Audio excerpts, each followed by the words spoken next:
Bismillahirrahmanirrahim. Assalamualaikum warahmatullahi wabarakatuh. Alhamdulillahilladzi khalaqal mauta wal hayata liyabluwakum ayyukum ahsanu amalan. Asyhadu an la ilaha illallah wa asyhadu anna Muhammadan abduhu wa rasuluh la nabiyya wa rasula ba'da. Robbi shrah li sadri wa yassir li amri wahlul 'uqdatam min lisani yafqahu qawli. Bismillah. Segala puji bagi Allah yang semoga hadirnya kita kali ini jadi wasilah yang membuat kita dipanjangkan umurnya dalam kemanfaatan, diluaskan rezekinya dalam keberkahan, dan kelak dipertemukan dengan orang-orang yang kita cintai di surganya Allah yang penuh kenikmatan. Amin ya Allah ya Rabbal Alamin. Alhamdulillah Kang Teteh sekalian, kita bisa bertemu lagi ya. Tak lupa sholawat serta salam semoga selalu tercurah ke baginda Nabi ya, manusia yang paling chill and slay, yaitu Muhammad sallallahu alaihi wasallam ya. Alhamdulillah di malam hari yang chill ini kita bahas tentang chill and slay ya Akang Teteh sekalian. Tapi sebelumnya aku mau ngasih hadiah buku aku dulu ya. Saatnya curhat dan mengungkap diri nih. Buku kedua pas aku masih gondrong ya. Jadi masih gondrong dicepol teh geningan teh apa namanya dicepol. Dulunya teh gara-gara suka nonton film-film Mandarin geningan. Kang, film-film Mandarin teh suka ada yang kaisar-kaisarnya suka dicepol pakai giok-giok gitu ya. Sumpit geningan di kepala. Tah. Ini zaman itu tah. Suka pakai kimono. Kemana tuh gaya? Marukana gaya ya. Nah ini akan aku kasih ke yang waktu itu sempat posting. Dan postingannya menginspirasi ya. Banyak yang nge-like, banyak yang DM gara-gara postingan beliau. Kalau gak ada orangnya aku bawa pulang lagi ya. Dengan akun gacor. Wah, bahaya ya akun gacor. Jadi aku beberapa kali mau sekarang mah si web-web judi itu teh udah mulai nyerang website, artikel-artikel dan jurnal-jurnal ilmiah Akang Teteh sekalian. Jadi kalau aku pengen baca jurnal, gacor deh. Beres upload apa yang komen teh. Ya Allah. Asa nggak susah ya merenya ngeblokir yang kayak gitu mah nggak tahu susah merenya. Nggak tahu ya, dah harus jadi menteri merenya supaya tahu ya seberapa susah apa enggak kan ya. Astagfirullah. Sekarang lagi mulai. Buat, ini nih, akun ini ada nggak tetehnya? Teh L Akhirah Jurni ada? Ada hadir? Alhamdulillah. Ini ya, teh saatnya curhat dan mengungkap diri ya. Punten Kang. Nah, di dalamnya udah ada banyak panduan-panduan untuk bisa curhat ya. Jadi jangan sampai kita teh bilang kayak laki-laki mah narasinya adalah lelaki bercerita, ari yang perempuan mah Kang kupikir ia pendengar, ternyata ia penyebar, kan gitu ya. Jangan takut, tugas kita bercerita itu memang sambil ngefilter pertemanan dan persahabatan juga Kang Teteh sekalian ya. Jadi bercerita itu bagian dari self disclose, nah aku tuh di buku itu.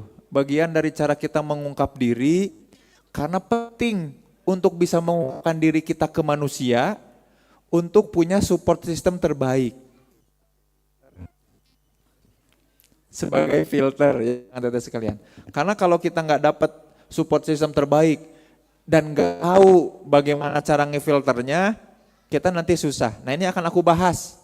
Susah untuk jadi pribadi yang chill and slay. Ini aku lagi seneng mengkaji ini karena kata-kata ini sering banget muncul di anak-anak zanau gitu ya. Anak-anak yang barangkali masih SMP, SMA-an gitu ya, seneng munculin ini dan aku melakukan analisa wacana ya, discourse analysis terhadap makna dari kata ini ya. Sama kayak zaman dulu ada bete, ada alay, jamet gitu ya, kata-kata yang mendeskripsikan profil tertentu dari manusia zaman. Nah ini 3 kata ini ternyata lumayan tuh. Chill, sama slay itu mendefinisikan sesuatu yang pengen aku bahas. Pun juga pengen ngajak Akang Teteh ke depannya untuk ngebangun support system Karena gini nih, karakter yang begini, naon atunya karakter teh sesuatu yang membuat kita apapun yang kita lakukan orang teh kenal dengan satu nama itu. Jadi kalau bahasa marketingnya mah branding lah. Brand itu kan label ya. Label yang diberikan sama orang karena punya karakteristik tertentu. Karakteristik itu pola perilaku yang berulang yang bisa nebak gitu. Kalau orang itu suka berbuat baik, orang baik gitu ya. Itu kemudian suka pergi ke hutan, anak gunung. Nah, hati-hati jangan kejebak itu soalnya suka kayak gitu ya. Nah, itu teh namanya apa? Brand, betul ya? Makanya penting punya personal brand. Nah, brandnya Rasulullah mah Al-Amin. Bukan karena beliau nyimpen di bio-nya. Al-Amin, jangan gitu ya. Enggak, tapi orang-orang menyebutnya seperti itu. Paham ya? Paham? Jelas ya? Nah makanya kemudian gelar itu disematkan atau disebutkan ke seseorang dengan tanggung jawab. Karena dia datang dari orang lain, betul ya? Ada institusi meluluskan seseorang terus dikasih gelar sarjana, master, doktor gitu ya. Terlepas dari nanti ijazahnya asli apa enggak gitu ya, dapat orang dalam apa enggak. Tapi kadinya wainya astagfirullah. Astagfirullah ya Allah. Duh hapunten ya Allah. Jadi gitu kayak abdi jadi joget. Jadi orang yang dikeluarkan itu dapat stempel, paham ya? Nah, gelar atau stempel itu sengaja disematkan sama orang itu ya supaya keluar dari institusi pendidikan dia bertanggung jawab. Paham sampai sini ya? Jadi gelar teh tidak membuat orang berhak mendapatkan sesuatu, Akang Teteh. Punten ini mah, bisi ini mah ya ngira kenapa aku udah bergelar master? Kenapa aku udah sarjana? Nah, gaji ngan sakieu. Beda. Gelar yang tersemat karena tanggung jawab dengan earning money beda. Ya, mudah-mudahan paham sampai sini kebayang ya. Jadi gelar karena hasil pembelajaran bersusah payah membuat kita belum tentu berhak mendapatkan sesuatu.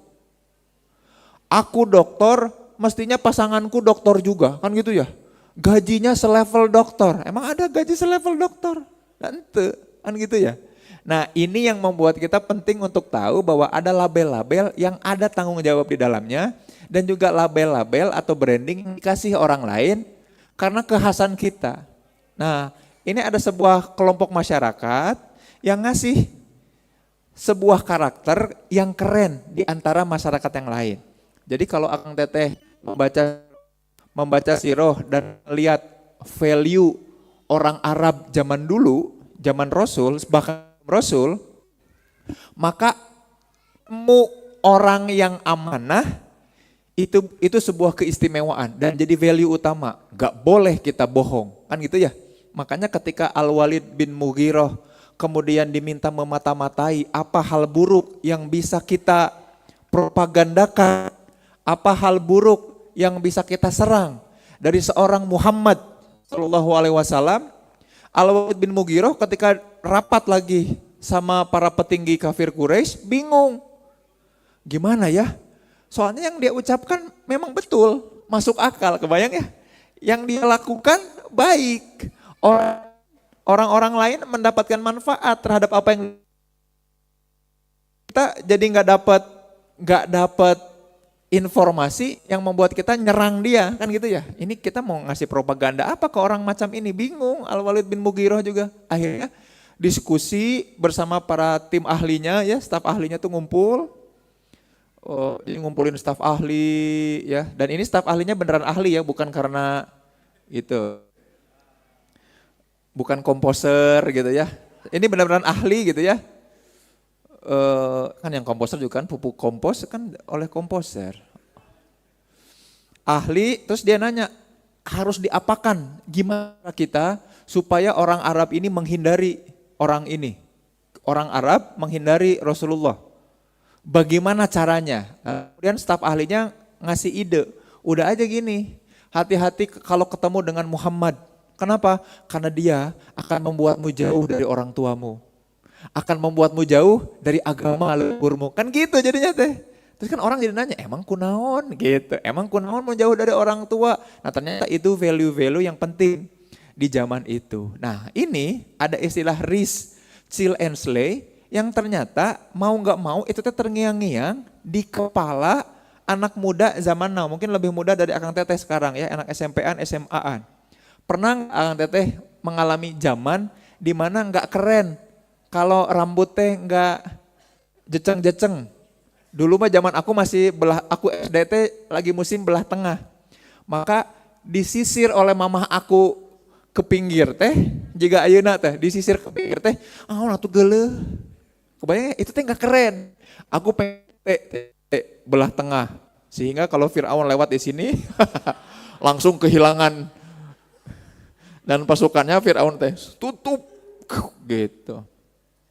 Nah ternyata ini teh kayak gitu. Hati-hati. Ternyata di tiap zaman ada hal yang keren. Kalau Kang Teteh buka sejarah perkembangan filsafat gitu ya. Ada kemudian di Perancis.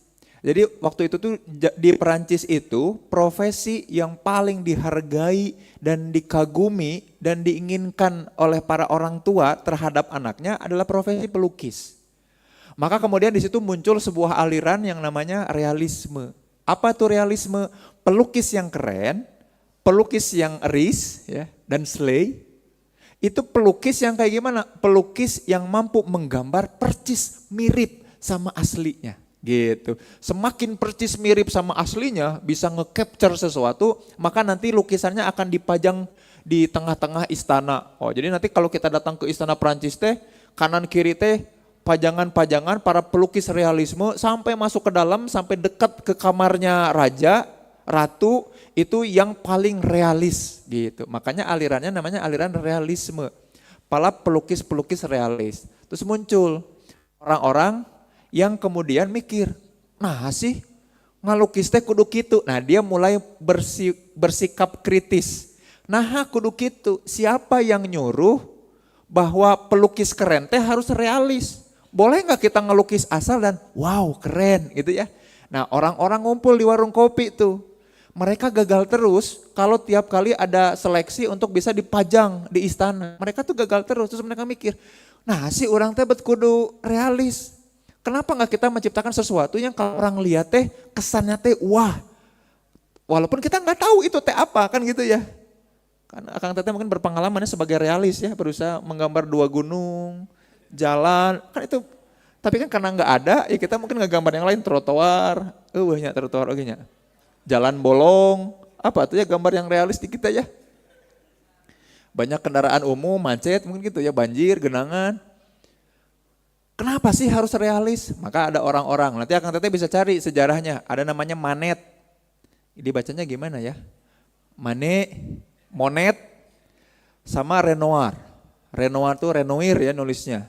Itu kemudian ngumpul ngobrol, kenapa kita nggak bikin sebuah aliran sendiri? Mereka melukis, nah disitulah muncul aliran pesaingnya dari realisme namanya impresionisme. Kan gitu ya. Makanya mungkin zaman dulu orang tua pada pengen anaknya jadi ASN ya, BUMN gitu ya. Nggak tahu orang tua sekarang pengen anaknya jadi apa? Presiden, sebenarnya ketua partai, ya kan? Nggak tahu ya kan? Kita perlu cek. Nah, termasuk ini, ternyata ada karakter yang didambakan oleh anak-anak untuk risk, chill, sama slay. Makanya orang tua tuh selalu nggak keren di mata anak, terutama remaja, karena mereka sedang berusaha mengadopsi sebuah karakter yang lagi keren pada zamannya. Paham sampai sini ya? Kebayang ya? Nah, krisis-krisis identitas ini memang membuat anak-anak, terutama remaja, usia belasan makin menjauh. Nah, ini aku teliti series Chill and Slay. Seru banget menelitinya.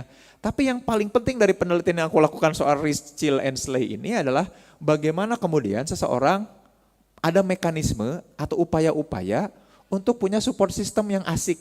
Jadi orang teh nggak bisa dia risk. Jadi gini, orang teh nggak bisa risk kecuali orang lain mengakui bahwa dia risk. Paham nggak sampai sini? Jelas ya? Orang pinter tidak akan diakui pinter sebelum orang lain mengiyakan kepintarannya. Paham nggak? Maka validasi dari orang lain itu penting.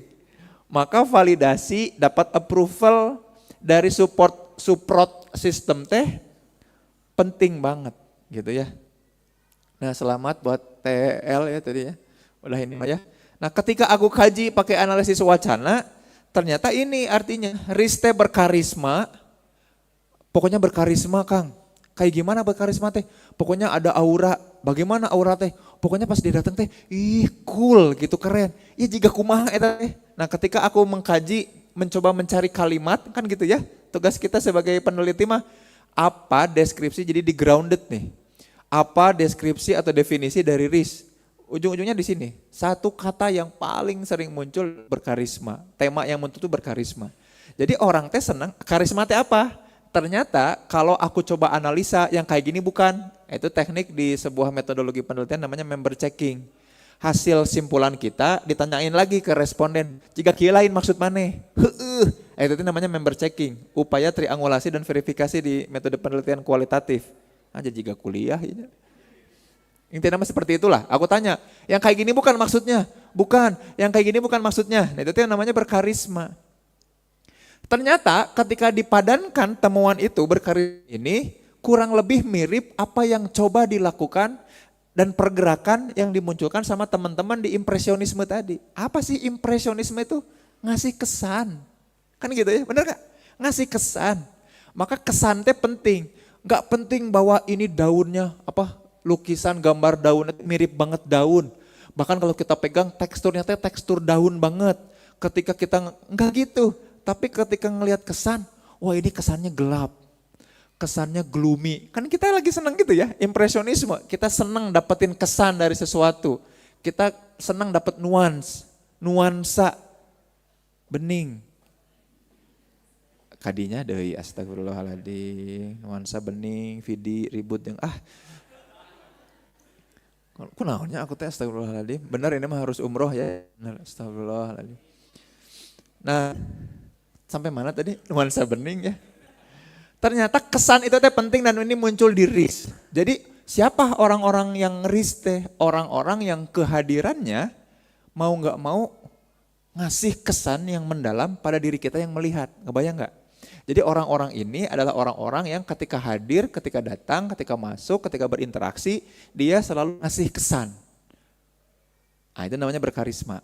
Ya, ini penting untuk bisa dicamkan dulu nanti kita, tapi balik lagi nanti itu teh proof sama lingkungan. Yang kedua, nah contoh perilaku ya. Sorry, ini chill mestinya, salah ngetik. Nah contoh perilaku chill itu tenang dan dewasa atau in control. Jadi orang teh disebut chill, dia anaknya chill banget. Nah kalau zaman aku muda, itu ada film AADC pertama, itu ada kata cool. Cool itu adalah ketika kita ngelihat Nicholas Saputra gitu. Nah sekarang mah bukan cool namanya, tapi chill. Jadi orang yang ada kejadian teh, dia bisa tetap tenang pembawaannya teh, dan dewasa gitulah, punya kendali. Jadi untuk pecicilan teuing, dan juga untuk gebog cau teuing. Ya gebog cau teh diem kayak batu gitu, you know gebog cau? When something doesn't move, itu namanya gebog cau ya. Dan play itu keren. Kerennya itu ternyata ketika dia bisa beres ngerjain sesuatu. Jadi ketika aku nanya, guys slay itu artinya apa? Jadi orang lagi ngerjain, dia mah udah selesai. Terus kita bilang slay gitu. Jadi slay itu ternyata perilaku ketika seseorang get things done. Bisa menyelesaikan sesuatu. Nah hal-hal ini teh kemudian jadi penting banget. Kenapa? Karena buat anak SMP mah, SMA mah, ini teh Kang ngapain sih kita ngomongin SMA? Karena ternyata temuan aku menarik nih. Usia kita yang sekarang 20-an sampai 29, kata Arnett di zaman now, mau gak mau, lagi mengulang masa-masa SMP tapi lebih kompleks. Paham gak sampai sini? Aku ulangi pelan-pelan dan nanti aku jelasin lebih lanjut habis Isya ya. Kenapa mempelajari perilaku anak SMP itu ngaruh untuk teman-teman yang barangkali di umur 20-an sampai umur 29. Ini kan kita seumuran ya. 28, 29 kan? Ternyata Arnett Mehta itu bilang bahwa usia-usia ini teh di zaman now, anak-anak orang-orang pada usia ini sedang mengulang mekanisme atau tahapan perkembangan yang mirip sama anak SMP. Tapi dengan kompleksitas yang kemudian berbeda. Ini mah masih punya mamahnya, masih bisa bergantung sama orang tuanya, masih bisa escape dan lari. Kalau ini larinya kemana? Nah larinya ke hal-hal yang membuat kita juga geleng-geleng kepala. Seru banget dan luar biasa. Tapi nanti akan dibahas habis sholat isya ya. Tapi dua hal penting yang kemarin sempat aku mention. Yang pertama adalah karakteristiknya ini nih. Namanya personal fable. Personal fable itu bahwa aku teh mestinya unik. Aku teh mestinya khas. Aku teh pokoknya mah pengen beda sama orang lain teh. Pokoknya embung sarua. Padahal pengen beda embung sarua itu malah jadi sarua dan mirip sama orang lain. Nah ini lucu banget ya. Pertama anggapan bahwa aku teh unik, harus unik, aku beda dan harus beda. Tapi lucu bedanya ini, uniknya ini tuh rebellious nanti. Pengen ngeberontak dari satu sistem yang ada. Nanti aku jelasin lebih lah sholat isya ya. Yang keduanya adalah imaginary audience. Entah kenapa Akang Teteh teh lagi seneng-senengnya untuk kemudian memunculkan jamaah atau orang lain di dalam pikirannya. Jadi self talk teh nggak pernah sama diri sendiri, tapi kalau self talk teh kemudian menghadirkan orang lain. Itu yang kalau kata Arnett dan Mehta memunculkan penjelasan soal apa? People pleaser, overthinker. Kenapa? Karena nanti gimana kalau orang lain ngomong gini? Nanti gimana kalau aku dikomentarin gini? Aku nggak suka kalau di feedback itu. Aku nggak mau nanti diliatin. Nah, padahal nggak ada orang yang mau ngeliatin dan belum tentu peduli sama kita. Nah makanya banyak konten kreator sekarang yang berusaha menunjukkan bahwa kita mau ngapain aja orang juga sebenarnya kan nggak peduli gitu ya. Ada si CJR teh, dulu mantan CJR teh gogoleran di jalan. Tuh lihat guys, kita mau tidur juga orang tetap lewat aja kan, nggak peduli sama apapun yang kita lakukan. Nah dia pengen ngebuktiin hal itu. Tapi di dalam kepala kita selalu memunculkan imaginary audience. Gimana kalau nanti pas lebaran aku ditanya lagi, mana atuh teh jodohna?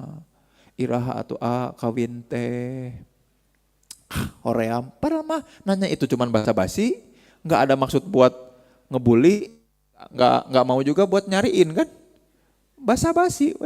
Nah tapi kan itu kemudian jadi muncul di kepala kita kemudian terngiang-ngiang. Nah gara-gara fenomena ini, aku lagi ngebimbing beberapa mahasiswa untuk bisa publish ya di Islamic Psychology Journal. Aku jadi ingat karakter-karakter penting ketika nanti ngebangun support system. Nah ini penting banget ya, surat ini favorit aku pisan ya, muntolaknya di peristiwa, asbabun nuzulnya di peristiwa perang Uhud ya. Kenapa? Karena kita akan masuk ke bagian ini. Kita pikir bahwa perubahan pertumbuhan diri kita tuh ibarat kepompong jadi kupu-kupu ya, metamorfosa namanya. Tapi ternyata enggak gitu. Ternyata yang penting bagi perubahan metamorfosa kita teh bukan seperti kupu-kupu, tapi si kebangkong. Seperti kodok.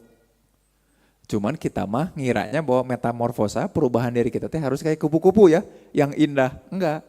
Ternyata perubahan kita mestinya pengibaratnya seperti kodok. Seperti apa itu? Nantilah ya, kita sholat isya dulu ya guys ya.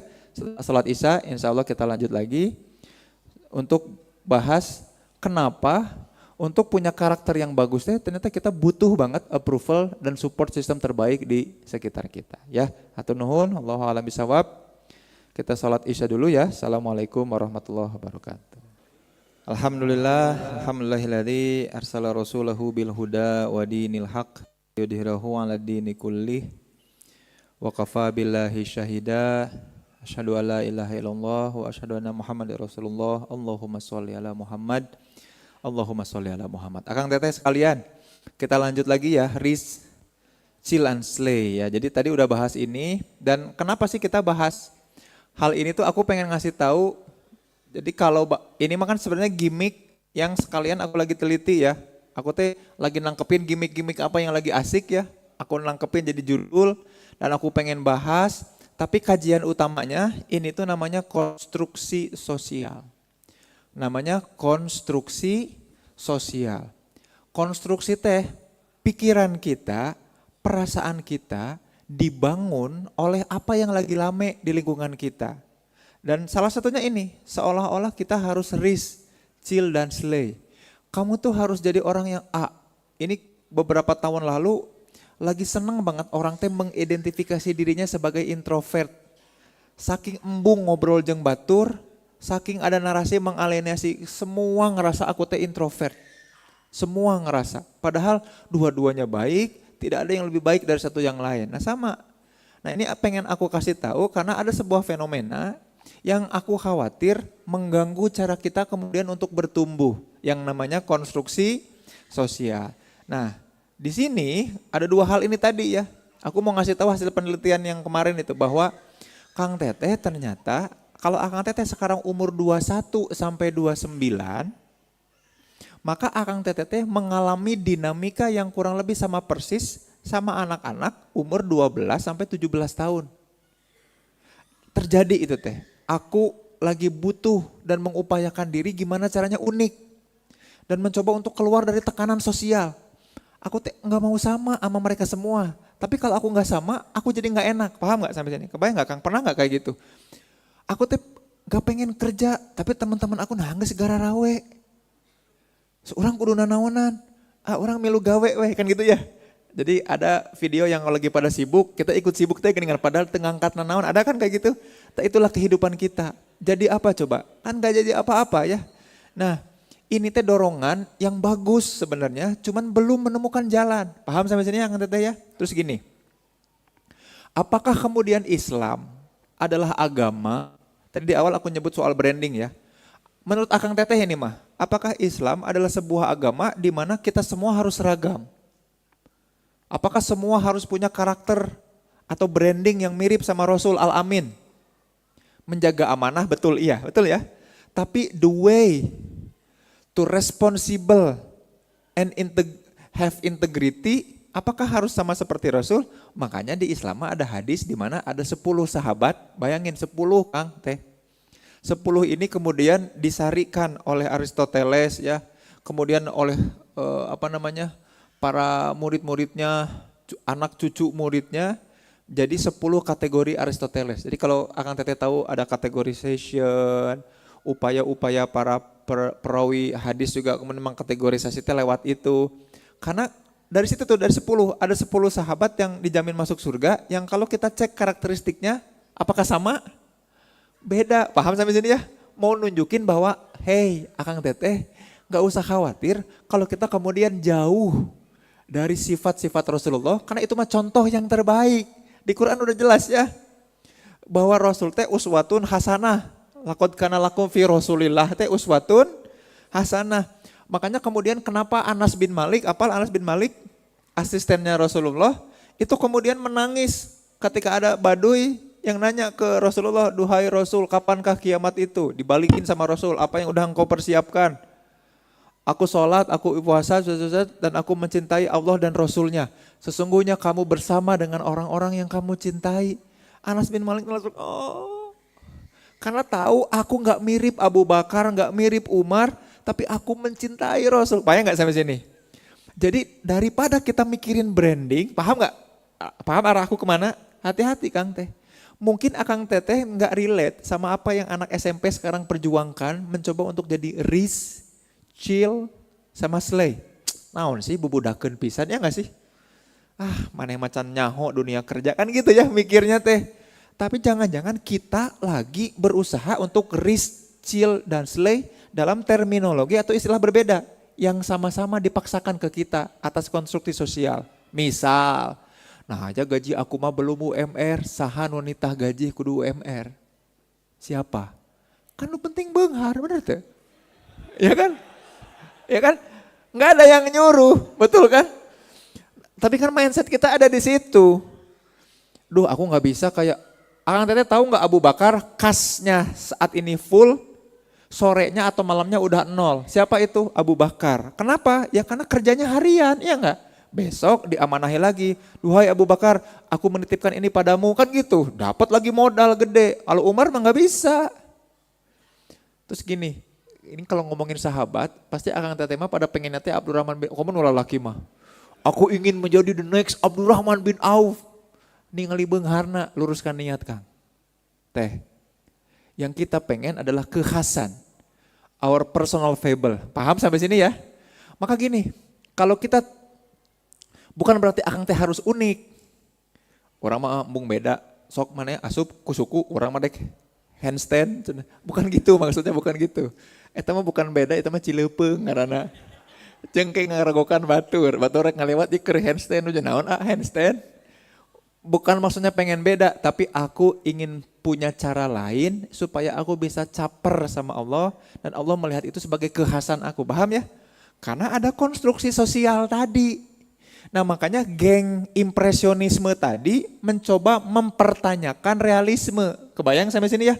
Nah sahasi nunita gambar teh kudu mirip. Kalau kita gambar sungai, siapa yang nyuruh harus mirip sungai? Boleh nggak kita bread gitu ya, biru. Set. Wow, ini sungai banget. Kan gitu ya, very very watery. Siapa yang bisa nyangkal kalau memang kesannya gitu kan gitu ya. Makanya mereka munculkan aliran impresionisme. Nah, kayak gitu. Nah cuman hati-hati. Sekarang mah yang lagi mayoritas, majority adalah impresionisme itu. Orang teh pengen banget bikin kesan, lupa sama realitas dan realismenya. Paham gak sampai sini? Makanya orang lebih seneng bikin gimmick, bikin cara nge-grab attention, lupa yang akan teteh tahu nggak kalau realisme tuh kayak gimana? Bikin sketsa dulu, memastikan perbandingan skala. Jadi pelukis teh kudu bisa matematik oge. Jadi aslinya begitu, ini aku mau gambar di kanvas dengan rasio sekian, kebayang nggak? Kan dia harus memindahkan, kudu mikir eta teh. Makanya prinsip-prinsip Thales dari Miletus di Yunani dipakai ketika melukis, makanya memang nggak sembarangan. Dan makanya proses melukis yang realisme itu deliberatif. Ya, ada mantan presiden kita tukang lukis, ayeunanya berusaha untuk belajar serius, dah susah ya teh. Tapi dengan itu teh prosesnya harus leukeun, tekun. Kenapa? Harus bikin sketsa dulu, ngitung dulu rasionya, mulai menggambar gitu ya. Harus semirip mungkin, kan realisme itu udah susah. Ada proses deliberatif. Apa deliberatif teh? Pelan-pelan, bertahap, sesuai dengan filosofi orang Sunda. Cikaracak ninggang batu, teka rasa. Kalau impresionisme enggak gitu, meledak-ledak, membuncah, berat. Makanya coba gerak, akan teteh lihat lukisannya Monet. Ini namanya juga Monet gitu ya. Pelukis, jadi jangan kesinggung. Naon atau sih Monet pelukis gitu ya. Kayak gitu. Si Renoir dan macam-macam itu luar biasa. Nah, kekhasan keunikan itu dalam bentuk karya, dalam bentuk manfaat, bukan keanehan pribadi. Paham sampai sini Kang Teteh ya? Jadi jangan sampai pulang dari sini orang kudu beda. Terus melakukan sesuatu yang carekeun kolot, ulah. Upayakan kita kemudian melakukan sesuatu yang khas. Nah, yang keduanya yang mungkin Kang Teteh sedang hadapi adalah selalu memunculkan audiens tapi dalam bentuk yang kemudian menghakimi, ngejudge diri. Kade Kang Teh. Aku makanya kampanye terus ngajak orang-orang teh buat self talk Kang. Komo lalaki mah hese bisa ngobrol jeung dirina teh. Self talk, karena sakarinya self talk teh yang muncul teh apa coba agresivitas sama diri. Sering gak akang nih ngomong kasar sama dirinya? Ngomong kasar gitu ya sama dirinya. Itu teh karena apa? Ngerasa berhak untuk menghukum diri atas sesuatu yang, makanya laki-laki lebih cenderung berkata kasar teh daripada perempuan karena ada ekspresi terpendam, jarang self talk. Dan imaginary audience ini lebih sering muncul dibandingkan ngobrol, dapat feedback dari siapa? Dari diri sendiri, matak sengklek. Hese ngomong nanaon oke. Kenapa? Karena gak terbiasa dan gak membiasakan itu. Kalem weh. Makanya perokok banyak laki-laki ya gak? Kalau Akang Teteh tahu cara ngerokok yang benar kan disisipnya edan pisan ya gak? Aku pernah mencoba mencari gambar, mengupayakan. Jadi waktu itu di UGM tuh ada alatnya. Karena ada profesor dari Belanda datang ya. Dia punya alatnya untuk ngecek aliran udara masuk. Dicek. Nah ada orang perokok kita ajak buat ngecek. Jadi memang ngerokok yang benar tuh gini, disedot gitu. Disedot lama, nah sisanya tuh residunya kebuang sedikit. Jadi kebayang nggak paru-paru kita tuh dikasih udara yang luar biasa ke jero teh. Huh. Tapi itu teh kenikmatan kenapa coba? Nekan, memendam, itu ekspresi laki-laki banget. Jadi ketika dicek, oh proses itu pakai psikoanalisa ya. Kita menganalisa lewat psikoanalisanya Freud. Upaya tadi nyesep teh fase oral kan, yang nggak tuntas ketika kecil, dia banyak tekan. Kenapa coba fase oral? Ngomong hese, lelaki tidak bercerita, ya enggak? Mata dipendem kumanena tak oral. Disusep kumanena teh. Apakah beres masalah? Apakah jadi karya? Ente beak duit. Anda tahu enggak? Itu teh, aduh, pengeluaran domestik kita paling besar di rokok. Ini pengapunten nih, Al-Latif gak bisa disponsorin rokok, berarti ini ya gara-gara aku sharing kayak gini. Tapi itu salah satu ciri bahwa imagery audience itu tidak menyelesaikan masalah kita. Maka self talk jadi kemudian penting, hati-hati. Nah makanya Akang Teteh perlu tahu nih, walaupun Akang Teteh berusaha untuk bisa unik, khas, tapi ternyata kita butuh orang lain. Asli. Enggak kan, kayaknya gak butuh orang lain, kita cukup ngelihat dan ngecek progres kita aja. Hese Kang teh. Makanya ada tokoh namanya Festinger. Festinger teh udah bilang kita mah seneng ngebandingin sama orang lain. Namanya social comparison. Gak pernah kita ngecek progres sama diri kita. Makanya kemudian banyak nih ulama-ulama penyair yang bilang, kalaupun mau membandingkan, bandingkan diri kita dengan hari kemarin. Bandingkan diri kita dengan sebelumnya. Bandingkan karya-karya kita dengan setelahnya, kan kayak gitu. Bahkan Fathul Bari Bisharil Bukhari karya Ibnu Hajar itu kan ditanya, apa yang membuat engkau mampu menciptakan karya sebesar ini? Ke Ibnu Hajar teh. Ibnu Hajar bilang apa? Ya Allah, betul gak? Aku pengen caper, tapi beliau tuh mulai di umur 40 coba. Tadinya gak bisa apa-apa, tadinya gak tahu apa-apa, baca juga mungkin sulit. Mulai belajar di umur 40 coba Akang Teteh. Dan jadi itu bukunya. Fathul Bari Bisharil Bukhari itu kurang lebih ada beberapa riwayat yang beda, katanya di umur 60-an, 63, 64 gitu ya. Jauh udah dapat keluar buku itu teh, beliau udah kayaknya teh luar biasa. Sampai ada Imam Asy-Syafi'i ditanya, "Duhai Imam, kenapa engkau tidak menciptakan sebuah buku? Bukankah engkau pernah mendengar," kata Imam Asy-Syafi'i teh, "dulu Rasul pernah bilang, la hijrota ba'dal fat, tidak ada hijrah setelah Fathul Makkah, la syar, tidak ada syarah ba'dal fat." Maksudnya Fathul Barinya Ibnu Hajar itu. Jadi saking kerennya manuskrip itu membuat ngapain kita bikin lagi buku kalau udah ada buku yang lengkap kan gitu ya. Saking kerennya manuskrip itu. Nah ketika ditanya kenapa Ibnu Hajar bikin manuskrip sekeren itu? Ya karena Allah. Aku pengen caper sama Allah, gak ada pilihan lain. Abu Hurairah juga gitu ya. Aku akan mengabdikan diri, aku kan gitu. Nemenin Rasulullahnya kan bentar ya. Ada yang bilang 6 tahun, ada yang cuma bilang 3 tahun. Coba 3 tahun atau 6 tahun mah SD yang keburu kolot ya enggak? 6 tahun. 3 tahun juga, tapi hadisnya banyak banget yang diriwayatkan sama Abu Hurairah. Nah mereka berusaha untuk ngecek progres sama dirinya, bukan ngebandingin sama orang lain. Kebayang ya? Coba kalau Abu Hurairah, ya aku gak sedekat Anas bin Malik, aku gak seintim hubungannya seperti Zaid bin Harithah, kan gitu. Tapi apa yang terjadi? Ya tetap aja namanya terekam. Betul ya, paham? Mudah-mudahan paham nih Akang Teteh sekalian. Nah ternyata susah Kang Teh untuk lepas dari konstruksi sosial. Akang Teteh di mata orang lain mah semua seragam. Di mata pejabat mungkin rakyat, di mata sopir angkot muatan, ya enggak? Enggak ada kekhasan enggak? Kemana cicing lah atuh ieu keur aya muatan ya. Kan gitu ya. Betul enggak? Iker aya customer, ya enggak? Kita tuh jadi seragam. Terlepas dari tinggi badan, berat badan, bau badan, udah ketemu orang lain mah kita tuh jadi seonggok. We are just numbers. In the crowds, we are just numbers. Jangan sampai itu terjadi di mata Allah. Paham sampai sini Kang Teteh ya?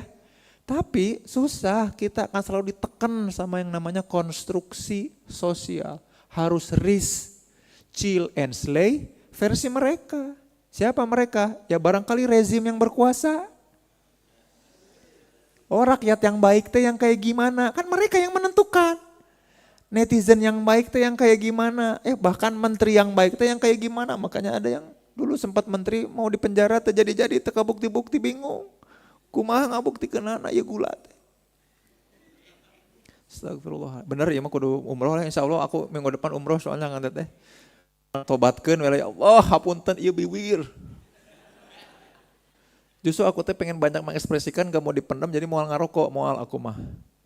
Pengennya umroh we ya Allah. Pengen meracau di sana meratap. Allah. Ya abdi. Ya Allah. Kang teh yuk bareng yuk kapan-kapan yuk umroh yuk ah. Gaskeun. Tuh jadi hayang ceuriknya ngomongkan umroh teh. Kangen karena barangkali emang si sindiran-sindiran dan nyinyiran-nyinyiran ini teh bentuk keresahan ya. Sampai aku dinasehatin sama guru aku kemarin. Zen, kamu punya idealisme bagus. Tapi pikirmu jauh ke depan, ente ngukur kakujur. Maksudnya kumaha? Upaya-upaya besar itu hanya bisa terjadi dengan deliberative practice. Apa itu deliberative practice? Mengerjakan dan memulai dari hal-hal yang mikro. Sok, apa yang kamu kutuki? Apa yang kamu rubah? Jadi tiap kali kita mengutuki sesuatu, beliau menantang gak aku. Setiap kali kamu mengutuki sesuatu, Zen, coba tanya dan lihat sama diri apa yang kamu rubah. Oh, supaya aku progresnya kelihatan. Kebayang gak sampai sini? Jadi enak tiap kali rek protes, Kang teh. Rek ngetik, rek posting. Alas ya boy. Mata kamari ya, ada komisaris jadi komisaris baru tuh. PT pupuknya. Oke, keluar aku teh. Sisa-sisa makanan. Aku sengaja, aku coba bikin kompos. Ngagar gaji pipa. Orang nyieun kompos. Jadi aku ngerasa berhak untuk mengutuk. Karena kudu gitu ayeuna mah. Walaupun karena kalau enggak lama-lama kita akan desperate akan teteh putus asa. Semua serba di luar kendali bener tuh. Nah sinu kitu bet jadi aya urang teh. Ya udah kita benerin aja rumah kita. Sampah-sampah. Tadi nama Kang teh aku kalau belanja apapun enggak aku bersihin, sarama aku bersihin. Jadi minum kopi biasanya yang aku cuci mah cuma gelas dan piring ya. Ini mah bekas kopi yang aku minum aku cuciin. Bahkan aku mah ya ngopi di kantor oge. Kopi ya merek apapun kan sok dibere gelasna. Aku kungkurahan, aku simpen supaya si emang tukang sampah teh nggak sibuk dengan bebauan dan sisa makanan. Batagor langsung dikenyot ini kan batagor. Kan aya bumbuna dikenyot. Sok aku mah teh ka wastafel dibersihan heula sampai si plastiknya bersih. Aku kutuki orang-orang yang membuang sampah, tapi aku menunjukkan ya Allah tak ite aku teh mikro tingali. Pengen mengutuk yang makro, tapi orang teh kudu memulai dengan perubahan mikro. Kang teh ajakan aku, kita siap apa enggak? Kikituan. Naon kikituan cenah. Pokoknya melakukan hal itu, ngecek progres kita sehingga kita berhak untuk melakukan protes-protes yang makro. Kapan aku difasilitasi? Yang mikro-mikro udah aku lakukan. Paham enggak sampai sini? Sisa makanan, bekas makanan aku kumpulin, aku tuh mungkin ada Magot Robi apa? Aktris Magot. Terus ternyata wah ini buat ikan katanya bagus sebenarnya seger. Wah jadi kan mikir, orang melak lauk gitu ya. Jadi ternyata ide-ide banyak gara-gara mikro, ada progres yang tercipta gara-gara kita kayak gitu Kang. Teh, sampai sini jelasnya benar-benar paham ya. Kunaon ieu nya aku tereh maut gitu nya asa jadi lebih wisdom gitu ya, lebih wise. Mudah-mudahan kayak mautna pas keur umroh lah. Dan ini yang juga kemudian penting sekali ya aku sharing kan kenapa? Contohnya gini, salah satu protes aku kerteg hati aku di Indonesia adalah Kang teh bayangkeun atuh aku konseling hampir tiap hari selalu menemukan curhat kan aku spesialisasinya relasi dan rumah tangga. Selalu mendapati para perempuan ini mendapatkan laki-laki yang gak baik-baik aja. Bahkan aku lagi nge-counseling, tadi pagi aku baru sharing ke 400 orang yang korban-korban perselingkuhan, coba bayangin. Cerita-ceritanya teh aduh meni pedih aing mah, luar biasa. Bahkan sempat ya aku nge-handling klien counseling, si laki-lakinya teh di depan aku ke istrinya teh ngedegung-degungkeun. Kamu makanya yang soleh jadi perempuan, nurut sama suami. Aduh, biar aku suami soleh gitu, ya gak sih? Akan teteh pernah nemu gak sih roh di mana Rasul ngedegungkeun istrina? Dan teu atuh. Ada gak menyentuh dengan kasar gitu mendorong? memukul aja di Quran. Pukulan teh sentuhan. Hey, cuman gitu kan? Bukan UFC, ente. Tapi kan gini, ulah gitu kan gitu ya. Itu teh namanya pukulan. Coba cek literatur bahasa Arabnya, sastra Arabnya. Itu teh pukulan. Artinya teguran bahwa aku sedang mengingatkan kamu dengan serius. Kan gitu ya. Ayo kita mah dihudangkan gitu ya. Hudang sih. Ini mah ini mah berani di depan aku memperlakukan istrinya seperti itu. Wah, maksudnya keluar teh super saya teh. Wah, ya kalau dikumahakeun ya. Allahu Akbar. Tak apalun aku teh Ethan Hunt sebenarnya.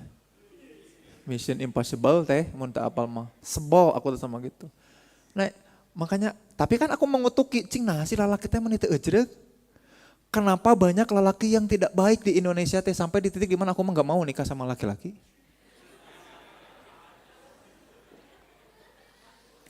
Terus gini Kang teh, makanya aku langsung memulai mikro tadi. Makanya beberapa waktu lalu aku mulai sharing. Aku mau menyediakan diri aku untuk nge-mentor orang-orang yang sengaja aku seleksi nih, laki-laki yang belum nikah.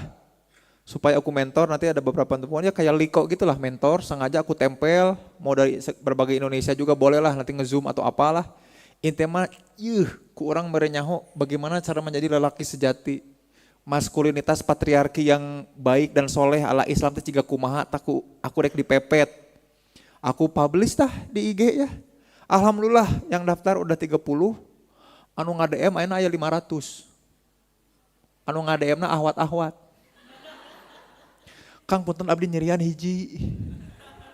Siapa tahu barangkali di situ ada jodohku, Kang. Ih lalakina mana ngan 30, aku teh ieu kamarana lalaki teh. Aduh, tapi nanti aku filter mungkin cuman akan 6 atau 10 lah ya, aku sanggup nemenin 6-10 dan itu seumur hidup aku temeninnya. Karena ya tadi mengutuki kegelapan, kuat ke protes. Aku kemarin protes lagi ketemu sama pewakilan sama Kemen PPA, aku bilang harusnya nomenklatur atau penamaan kementerian tuh gak gitu. Kan aku sering bilang ya, mestinya tuh Kementerian Pemberdayaan Lelaki dan Perlindungan terhadap Perempuan dan Anak, kan aku bilang gitu. Ternyata ketika diskusi teh Kang Zen harus tahu bahwa negara kita itu melihat fenomena dan nomenklatur itu dari perspektif ekonomi. Maka yang dimaksud pemberdayaan itu bukan berarti berdaya secara psikologis, paham gak sampai sini? Tapi berdaya secara ekonomi. Karena ternyata perempuan susah, lebih sulit atau tidak setara untuk dapat akses berdaya secara ekonomi. Oh gitu. Itu nomenklatur undang-undang. Jadi kalau mau ngelihat perundangan kita, mindset atau sudut pandangnya teh ekonomi.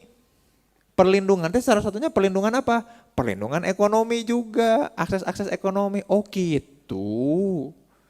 Hapunten atau mohon maaf atau teman-teman kudu umroh teh kieu tah. Sok salah kan nyinyir oge.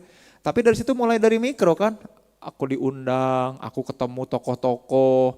Oh kieu nya, oh ternyata ada orang ini, orang itu, sulit teh di sini, dikunci ku ieu. Wah, luar biasa ya Allah. Tapi daripada mengutuki, aku mulai langkah mikro. Gitu aya nama aku teh. Ya, tapi kita oge setelah mungkin ditegur sama Allah ya, didatangi polisi tak gitu. Setelah itu mah. Nah, makanya kemudian ayat ini menjadi penting banget. Bahkan di tengah keputusasaan kita, Allah teh kemudian negur Rasulullah. Bayangin, ada orang di mana yang ada sahabat-sahabat yang kita cintai, kemudian terbunuh di depan mata kita terluka berat habis-habisan, ya. Ada Tolhah di situ yang nolongin Rasulullah. Kira-kira gimana perasaan kita, dan itu juga gara-gara kita salah ngambil keputusan. Ini kan muntolaknya, asbabun nuzulnya perang Uhud itu ya, di mana Rasul udah jelas-jelas mimpi. Rasul teh udah jelas-jelas mimpi, terus nanya ke para sahabat.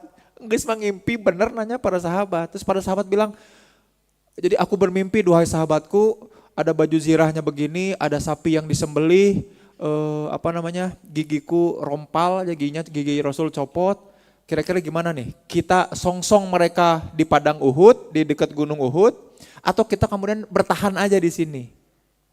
Para sahabat bilang, kita songsong aja di medan perang, di Uhud. Kenapa coba minta disongsong? Karena mereka masih cemburu dan semangat pengen keistimewaan, keutamaan perang Badar. Jadi pas perang Badar teh ada sahabat nu teu kaajakan, aduh aku juga pengen dapat keistimewaan perang Badar. Hayu orang kan itu we orang sikat, orang kuikeun, gaskeun we. Rasul, Hayu kan itu orang gaskeun. Di situ ada sosok munafik yang bilang, kalian durhaka. Ini mimpinya Rasul, padahal manehna sieun. Ada tokoh itu tahu namanya siapa, tahu ya? Terus abis itu, aku mah gak mau ikut. Jadi Rasul mah ikut perang. Kak itu manehna mah teu ngilu, tah si orang itu. Jangan yang kayak gitu ya, jangan jadi orang yang begitu. Nah bayangin, keputusan yang diambil menyebabkan sahabat-sahabat meninggal, kalah pula perang, kira-kira gimana perasaannya? Nah sama Allah dikasih tahu ini, fabima rahmatim minallahu lintalahum. Jadi kalau kita lembut sama orang lain, itu bukan karena kita bager dan soleh teh, Kang, tapi karena Allah ngasih rahmat sama kita. Jadi aku tuh suka kayak gitu. Aku suka sekarang Maya, dulu Maya kalau ada yang nge-DM atau yang bilang kayak gini, Kang Zin makasih banget ya sharingnya, makasih banget ya setelah konseling begini, ngasih testimoni lah ya, aku teh, aing atuh. Nyapir aku sekolah nepi ka doktornya, capek-capek nulis disertasi, teu make AI, teu make orang dalam, ijazah asli dari UGM aku mah, asli. Ya, sidang terbukanya juga ada rekamannya. Lama lagi S3-nya. Ah, luar biasa. Nyapir aku tuh bisa, cuman ngehandling kasus begitu mah. Dulu, sekarang mah tiap kali ada yang bilang, Kang makasih banget ya. Allah. Jangan-jangan ini teh aib lain teh ditutup gitu. Jangan-jangan orang teh, Allah teh meletakkan hati orang ini untuk mau berterima kasih sama aku teh sebagai pengingat, bukan sebagai apresiasi. Paham gak sebenarnya Kang teh? Sebagai pengingat bahwa cing ningali, maneh teh lain naon. Kan bisa gitu hungkul, mana yang geus bangga, cuma bisa gitu doang kamu bangga, coba bayangin. Astagfirullahaladzim. Makanya ayat ini tuh ngingetin banget itu, fabima rahmatim minallahu lintalahum. Atas berkat rahmat Allah lah kita teh berlemah lembut. Karena gini kata Allah teh, walau kunta fadhon ghalidul qalbi lan fadhu min haulik. Keras dikit aja kita. Keras itu dalam artian apa? Keras kepalanya yang membuat kita nggak pakai helm geningan kemana-mana. Da batok SNI orang teh hulu teh. Heras we saeutik, heras we kita sedikit. Bukan berarti kita kasar, bukan. Keras aja dikit hati kita, orang teh akan menjauh dah. Rudet ngomong jeung maneh, kan gitu ya enggak sih? Mending tong diajakan lah si eta mah kan gitu ya. Kumaha mun kita nyieun grup deui. Anu eueuh si etana kan gitu. Kita perlu bikin grup enggak sih? Kan gitu tah. Eta teh gara-gara apa? Gara-gara keras dikit aja, bukan gara-gara perilaku buruk kita, bukan. Bukan gara-gara perilaku kriminal kita. Maka bayangin di tengah keadaan psikologis Rasul yang hancur begitu, bahkan orang yang beliau cintai juga meninggal di situ, paman beliau meninggal di situ, kan Allah ngasih peringatan. Apa peringatannya? Apa perintahnya? Fa'fu anhum. Coba disuruh maafin mereka, coba. Ya, maafin mereka. Kudu urang bener cek aing oge kan gitu ya orang Indonesia mah ya. Orang Sunda mah cek aing oge kan. Tuh kan cek aing oge kudu nama nurut enggak saya bertahan di Madinah. Cek aing oge, tapi kan enggak maafkan mereka. Wastagfir lahum, mohon ampunkan atas kesalahan mereka. Coba bayangin.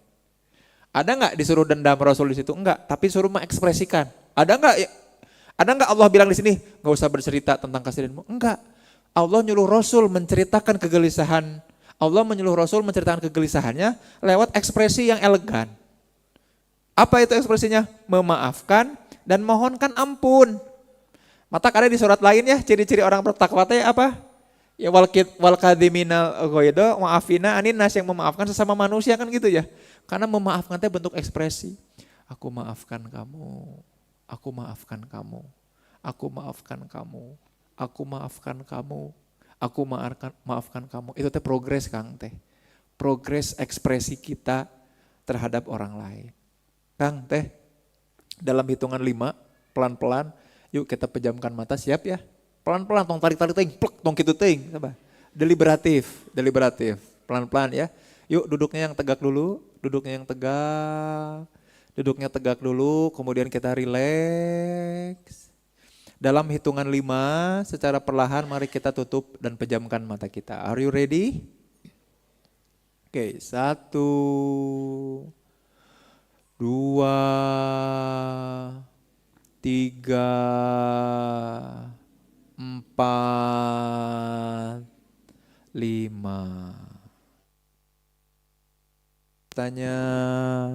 Pejamkan matanya dengan sempurna. Hadirkan kemudian ruang kosong di dalam pikiran kita. Gelap, terasa gelap, terasa gelap, terasa gelap.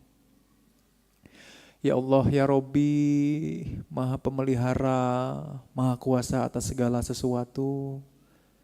Sesungguhnya aku barangkali tidak sengaja dan tanpa aku sadari mungkin menyimpan kesal pada orang-orang tertentu. Yuk Akang Teteh munculkan orangnya, munculkan nama orangnya di kepala kita. Jangan disebutin ya Kang Teteh ya, dimunculkan di dalam kepala kita. Munculkan sejelas-jelasnya wajahnya, munculkan sejelas-jelasnya perangainya. Lalu kita sampaikan di dalam hati kepadanya, mohonkan kepada Allah, ya Allah, aku maafkan orang ini. Aku maafkan orang ini. Please, aku mohonkan ampun orang ini, ya Allah. Ampuni ia, ya Allah. Bersihkan dosa-dosanya, ya Allah. Sampai suci bersih sebersih-bersihnya, ya Allah. Sesungguhnya ia pantas mendapatkannya, ya Allah. Ya Allah, maafkan dia, ampuni dia. Ya Allah, aku maafkan dia. Aku mohonkan ampun terhadap apapun yang dia lakukan, ya Allah. Aku ridho, aku ridho, aku ridho. Ya Allah, ya Rob, aku barangkali pernah kesel, pernah dendam, bahkan pernah membenci seseorang ini, ya Allah. Yuk Akang Teteh hadirkan di ruang gelap tadi wajah itu, wajah orang yang kita hindari, wajah orang yang kita benci, wajah orang yang kemudian kehadirannya memunculkan dan menimbulkan amarah di dalam diri kita. Munculkan sejelas mungkin, sedetail mungkin. Bismillah, bismillah, bismillah. Dengan namamu ya Allah, karenamu ya Allah, aku maafkan dia. Dengan namamu ya Allah, karenamu ya Allah, aku maafkan dia. Ya Allah, aku pun memohon ampun, mohon ampuni dosa-dosa dia ya Allah. Ya Allah ya Rob, ya Allah ya Rob, ya Allah ya Rob. Akang Teteh dalam hitungan 3 secara perlahan mari peluk diri kita, yaitu tangan kanan memegang bagian bahu sebelah kiri, tangan kiri memegang bahu sebelah kanan ya. 1 secara perlahan masih terpejam. 2, 3. Sudah ada di bahu, kita usap-usap perlahan, yang disadari pelan-pelan. 1 diusap, 2 diusap, 3 diusap. Ya Allah, aku pun mohonkan ampun atas diriku, ya Allah. Demi Engkau ya Allah, aku memaafkan diriku ya Allah. Usap-usap lagi perlahan-lahan, pelan, yang lembut, yang terasa, yang dinikmati, yang kemudian membawa kehangatan bagi diri kita. Hitungan 5 kita usap-usap secara perlahan. 1 diusap, 2 diusap lagi, 3 diusap lagi, 4 diusap. Alhamdulillahirabbil alamin. Boleh diturunkan tangannya. Dalam hitungan 5 kita buka matanya pelan-pelan ya. 1, 2, 3, 4, 5. Yuk mari ucapkan hamdalah. Alhamdulillah. Lagi. Alhamdulillah. Sambil narik nafas sekarang. Hembuskan, alhamdulillahirabbil alamin. Akang Teteh kalau ada yang ngerasa sesek nggak apa-apa ya, berarti Akang Teteh belum terbiasa, masih kesel banget berarti sama orang tadi ya, jangan ditahan. Tong tiba-tiba nenggel orang di sebelahnya, nah oleh maneh cenah. Oh jangan denger aing. Enggak ya, jangan ya. Berarti ada rasa yang memendam dan luar biasa di Akang Teteh. Itu tuh nikmat sebenarnya, memaafkan mereka, makanya beda diksinya. kata yang dipakai beda. Maafkan mereka dalam perspektif aku dan memohonkan mereka untuk apa? Dimaafkan sama Allah. Paham nggak sampai sini? Itu teh level keridoan yang luar biasa. Kan kita suka kayak gini ya, aku maafkan kamu tapi lihat nanti di akhiratin gitu ya. Ya kan mereka suka gitu. Aku maafkan tapi tidak aku lupakan gitu kan. Nah ini mah enggak gitu.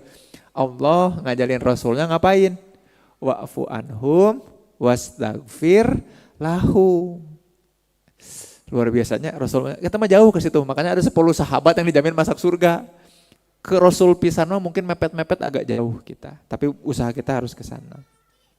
Nah selanjutnya makanya wasawirhum bil amri ya faida azamta fatawakal 'alallah. Itu mau ngingetin kita bahwa sekalinya bertekad punya azam fatawakal 'alallah. Nah, bagus tuh ujungnya tuh.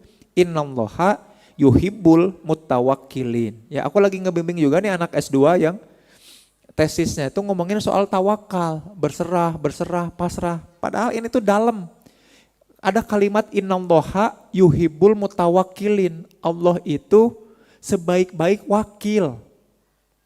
Duh, jadi pengen nyepet deh. Wakil rakyat misalnya ya. Percaya nggak Akang Teteh sama wakil rakyat? Ya, kalau nggak percaya, fa'fu anhum, wastaghfir lahum. Soalnya udah mulai ada narasi yang nggak enak ya, kan suka kayak gini. Ya Allah, ampunilah dosa kami, dosa guru-guru kami. No dua eta mah tarik. Pas bagian dosa para pemimpin kami tersudi. Nah nggak gitu. Allah melalui Rasulnya udah nyontohin ya. Ini teh Allah merintah ke Rasul. Fa'fu anhum wastaghfir lahum. Atau berarti orang teh kudu gitu-gitunya? Enggak sih, memang enggak mudah, tapi arahnya ke sana itu ya. Kita maafkan pelan-pelan. Nah kayak tadi, nanti lama-lama kita teh ngerasain kehangatan yang ya gara-gara kita mencoba melepaskan sesuatu yang bukan kuasa kita kan? Ya enggak sih? Berubahnya orang lain ada pada diri kita enggak? Enggak. Sok teteh-teteh yang masih single, apakah senangnya orang lain dan cintanya orang yang ke teteh-teteh ada di kuasa teteh-teteh? Kan tuh. Akang-akang yang single juga kan tuhnya. Ya Allah, tolong balikan hati dia. Ya mukalibal qulub, buat dia mencintaiku. Tapi kan doanya enggak gitu ya. Allahumma inna as'aluka hubbaka, aku mendamba cintamu dan mendamba cinta orang yang mencintaimu. Jangan-jangan aku tidak mencintaimu seserius itu sehingga belum engkau hadirkan orang yang seserius itu mencintaiku. Karunya kalian. Maka di sini, Kang Teh, ini ngomongin soal progres ya. Salah satu progres terbaik mulai dari mikro dan bisa memaafkan orang lain sedalam Rasulullah memaafkan orang-orang dalam peristiwa itu. Ya, tapi ngeblok mah boleh ya, walaupun setelah itu kan kamu yang membunuh pamanku, jangan dekat-dekat aku lagi kan gitu ya, ngeblok orang boleh. Ya, nge-mute boleh, yang nggak boleh mah menyimpan dendam, membuat orang supaya berharap orang itu celaka, terlaknat gitu ya. Nah, hati-hati. Ya, hati-hati. Nah, makanya aku pengen sampaikan ini Kang Teh. Kita tuh sering melihat perubahan tuh seindah ini. Seindah kupu-kupu. Ya, aku mah bukan siapa-siapa, belum apa-apa, masih ulet, masih hilet. Yang kemudian mungkin barangkali lama-lama dalam prosesnya, metamorfosanya kita akan menjadi kupu-kupu, betul ya? Yang indah, yang dikejar-kejar orang, yang ingin disaksikan orang, yang membantu proses, enggak bantu proses ya kupu-kupu mah ya. Kupu-kupu tidak membantu proses pembuahan tumbuhan kan ya, yang ngebantu makan lebah ya sebetulnya ya. Nah ini menarik Akang Teteh semua, kita melihat pertumbuhan dengan cara ini, dengan analogi ini. Bahkan metamorfosa itu kan dari proses ini yang terjadi. Hati-hati, ini konstruksi sosial. Sama seperti Riz, Sil dan Slay tadi. Makanya kemudian kalau kita realitaskan si analogi ini kurang lebih seperti ini. Ya, bahwa pertumbuhan itu ya semakin banyak kantong-kantong kencring-kencring itu, kantong-kantong uang di dalam diri kita, seolah-olah seperti itu, padahal kan nggak gitu ya. Makanya bukan berarti kita nggak boleh kaya, bukan. Bedakan antara wanting, pengen, pengen dengan earning, memang pantas, paham ya? Yuk lakukan sesuatu yang membuat kita pantas dikasih itu. Ya, ya Allah, ayahku udah pantas belum umrohnya? Suka kayak gitu aku teh. Takut teh, ada yang ngajakin mah banyaknya travel teh gara-gara aku sharing-sharing kekiaan tanya hayang umroh. Kang Zen, gimana kalau Kang Zen jadi BA? Naon BA teh gitu ya. Gini, paketnya gini. Oh, gitunya. Oh, seru ya. Cuma aku teh ngerasa aku pantas gitu. Kebayang gak sih sampai sini ya? Ntar dulu aku takut salah niat ini mah. Ini teh ibadah yang membuat aku teh diijabah doanya kan gitu ya. Jangan sampai kemudian happy duitin. Paham gak sampai sini?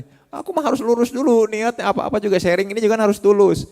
Nanti nge-mentorship juga harus tulus, harus ikhlas. Tapi hati-hati Kang Teteh, kita di duniawi gara-gara isme yang kapitalis ini melihat progres itu dari banyaknya materi atau finansial. Jelas ya? Bukan berarti nggak boleh, bukan. Tapi ada hal lain yang harus terlihat selain itu. Yaitu itu growth itu. Ada pohon yang tumbuh di situ. Tumbuh. Growth-nya ke situ. Makanya hati-hati dalam melihat progres. Kang Teteh. Ini ada 2 variabel. Ini sering aku sharingkan. Ada 2 variabel yang sering membuat kita lalai dalam melihat progres diri kita. Yang bawah, yang ngagoler, itu variabelnya time. Maka semakin kemana ini, semakin ke kanan, semakin habis waktu. Kebayang ya? Satu hari, 2 hari gitu kan ya? 3 hari, 4 hari, 5 hari. Yang berdiri, yang ke atas, namanya variabel progres. Harapan kita, hidup kita teh kayak gini. Makanya sebutannya linier. Makanya orang matematika, orang statistika pasti tahu ya. Ini teh ya rumus Y sama dengan A plus BX kan ini persamaan garis, ya enggak? Kita tuh pengen satu pertambahan di X, di variabel yang ngagoler, juga satu pertambahan di mana? Di Y, betul enggak? Betul ya? Pengennya teh 1 hari ada 1 kemajuan kan? Betul enggak sih? 1 hari dapat 1 hal, gitu ya pengennya teh. 1 hari pengen dapat 1 hal. Nah makanya kenapa linear regresi atau garis linear itu imajiner. Mual mungkin hidup kita selurus itu. Ya paham? Gak mungkin. Tapi kalaupun gak lurus kita mendamba yang kurva selanjutnya. Kita mendamba yang ini Akang Teteh. Nah ini teh namanya kurva yang terdapat yang disebut dengan inflection point. Naon inflection point teh jika kieu, Kang. Teh. 1 hari pertama progresnya segini, ya ada ya. Hari pertama progresnya segini. Hari kedua, ketiga turun. Keempat, kelima turun. Keenam turun. Tapi ternyata lama-lama gimana?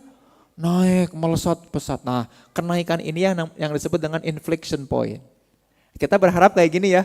Ya Allah, ini mah adaptasi, adjustment, coba-coba, pemanasan. Kita pengen hidup kita tiba-tiba melenceng. Ada orang-orang yang Allah anugerahi ini.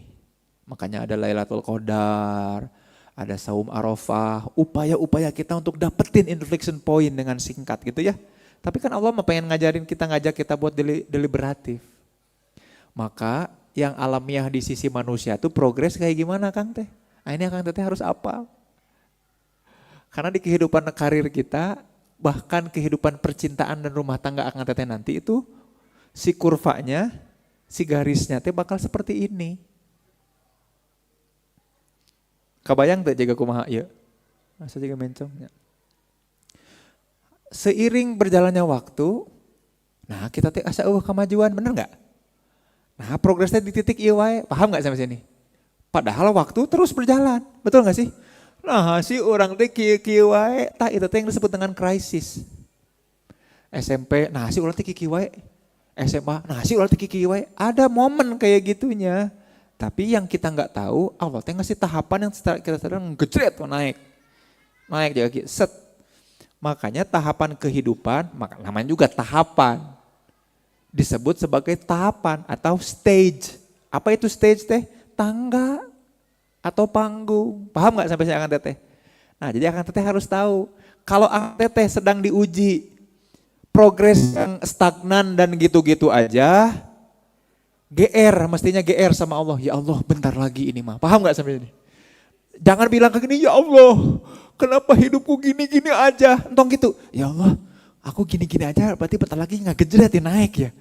Aku nantikan masa itu ya Allah, jaga aku ya. Kan gitu, bener nggak? Karena tahapan perkembangan kita teh selalu gini, punten sok, lihat budak leutik, lihat anak kecil aja. Bisa apa sih anak kecil 0 sampai 6 bulan gak bisa ngapa-ngapain kan? Mau kita gulak-golek bulak-balikeun, apakah bisa nangkuban sorangan? Gak bisa, memaksakan perkembangan anak karunya budak kena bener teh. Tapi entah kenapa di waktu tertentu, di masa tertentu, ojo-ojo ngabalik we si budak teh. Si kaki teh ojo-ojo kitu teh sopan kan.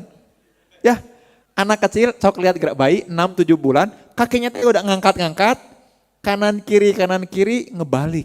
Apa itu? Maturity alias matang. Makanya ya Allah, itu teh apa? Itu konsep earning tadi. Ya Allah pantaskan aku. Karena kalau udah pantas mah kejret Kang teh. Ya Allah kenapa aku teh gini-gini aja.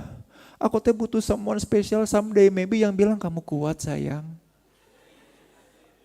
Aku tuh pengen dapat itu. Pengen dapat yang kayak gitu. Sementara skenario Allah lebih dari itu. Kamu kuat sayang, nih 20M. Kan lebih dari itu. Ya enggak sih? Ai kita mendambanya seempret itu. Kamu kuat sayang. Makan kita ngutang ya. Hayang gitu kan embung. Kuat-kuat. Makanya kita serba tidak tahu. Allah maha tahu, maha sempurna skenario kita. Nah progres hidup kita tuh kayak gini, stage, tahapan. Termasuk nanti quarter life crisis, karir akang teteh. Nah hanya orang teh kieu-kieu wae. Bahkan lingkungan pertemanan. Ih kenapa sih aku teh gaul kayak gini? Tiba-tiba jebret. Allah teh ngasih yang terbaik. Makanya yang terpenting, nah ini pengen aku sharingkan ke akang teteh. Yang terpenting dari progres hidup kita, supaya mengakselerasi si jebret dan gejretnya ini adalah apa? Adanya orang lain. Makanya mengungkap diri di buku itu teh penting, di buku aku yang saatnya curhat dan mengungkap diri teh, karena mengungkap diri teh supaya bukan oversharing dan diumbar ke orang lain, bukan. Aku ngefilter orang-orang yang aku bagi, kebayang nggak? Karena disclosure mah ke orang yang khusus. Kang sini gara aku mau ngobrol, kenapa ya aku teh suka begini. Dah ya, terus dia nyebarin cerita itu ke orang lain. Kita jangan bete, oh ya Allah makasih ya. Udah ngefilter pertemanan aku jadi nanti menyaring, nggak apa-apa disebarin gitu mah. Tong juga asa artis, mana nyebar info tentang orangnya. Si Eta jadi ngomong kius ya, tentang, nah si mana meni lebay, biasa we atau kan ya gitu ya. Tapi kan jadi filter siapa teman yang kemudian layak bertumbuh. Kenapa aku ngomong kayak gini ya Kang Teteh sekalian? Karena kita butuh banget support system untuk mengakselerasi ini. Mangga cek semua teori-teori pertumbuhan dan perkembangan. Piaget, Vygotsky, Hurlock. Semua menyatakan peran penting menggejretkan level stagnan kita jadi naik, tiba-tiba naik dan ngejret naik pisan adalah adanya supporting system. Kita butuh orang lain. Ini mah ada di kajian, aku mah Kang gak mau sesi yang berdua-berduaan sahabatku, getek. Tapi justru untuk ngefilter. Alhamdulillah kita ketemu orang yang salaman yang mau, bener gak? Untuk mengurai gengsinya dia mau, apalagi nolongin kita, betul gak sih? Aku mah gak suka, aku mending nangkep tiang, juga tangkep tiang. Hati-hati, support system kita penting. Dudukannya dari mana? Nah kalau mau ngecek progres, Akang Teteh, analogi yang tepat jangan kepompong dan kupu-kupu. Makanya salah talagu si eta teh. Persahabatan bagai kepompong, mengubah ulat menjadi kupu-kupu salah. Yang benar mah analogi yang tepat untuk pertumbuhan kita adalah analogi bangkong. Tapi nggak ada kan yang mau dianalogikan perkembangan kehidupannya kayak gini, ada nggak yang mau? Akang dan Teteh resep tuh disebut cebong. Kampret cebong resep tuh disebut gitu, kan teresep. Pengalaman berapa tahun tadi gitu-gitu orang teh, bener teh sih? Sekarang kan versi baru anak abahnya, ayeuna mah. Gitu Kang teh, tapi menurut aku ini analogi yang sempurna buat pertumbuhan kita. Walaupun kita geuleuhnya ningali cebong ya gitu ya. Dan Kang piraku puncak pertumbuhan kita adalah bangkok. Asa aneh analogi teh ya, cuman gini Kang teh, aku mau ngasih tahu bagian ininya. Ini bagian penting menurut aku. No land, no frog. Ya. Punten ini mah punten ya buat teman-teman Rasta ya yang suka sama siapa namanya? Bob Marley. Kan ada lagunya No Woman No Cry. Ini mah no land, no frog. Kalau Akang Teteh tahu tahapan perkembangannya kodok, ya maka setelah kecebong ini teh bener ya kecebongnya merenya namanya teh ya dia akan berubah menjadi katak atau kodok kecil yang nanti akan jadi kodok dewasa. Dia buntutan, betul ya? Tapi Akang Teteh perlu tahu. Soalnya kalau nggak percaya mah cobain. Soalnya aku udah nyobain ini. Apa yang dicobain? Ini dia. No land, no frog. Kalau si kecebong ini tidak menemukan daratan atau tanah, bisakah dia untuk berubah jadi kodok? Insight-nya apa coba?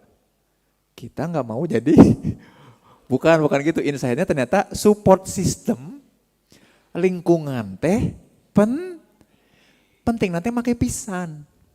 Mau kita seris apapun, nggak ada feedback apresiasi dari orang lain mah percuma. Kita tumbuh mual. Akang nanti kalau nggak percaya ya, aku lagi ngajak si Kindi nih. Aku suka jalan sama si Kindi. Tiap kali jalan dan nemu teori ini, analogi ini, filosofi ini, aku ajak Kindi ke sungai. Lain sungai, teman solokan. Di daerah Kiara Condong, Warung Jambu ada solokan dengan sebelum ke Pindad ada solokan. Yuk kita cari dan kita foto, kita videoin. Ada kecebong, kita videoin. Apakah mereka pernah berubah jadi kodok apa enggak? Yang berubah itu yang kemudian menemukan dataran. Paham sampai sini ya? Kalau enggak mah selamanya jadi cebong. Jadi kalau Akang Teteh mikir, ya Allah, kenapa hidupku datar-datar aja? Aida siana cicing wae. Ente buka jejaring, ente disclosure. Aku mah malas bercerita. Dia mah bukan pendengar, dia mah penyebar. Lelaki tidak bercerita, Kang.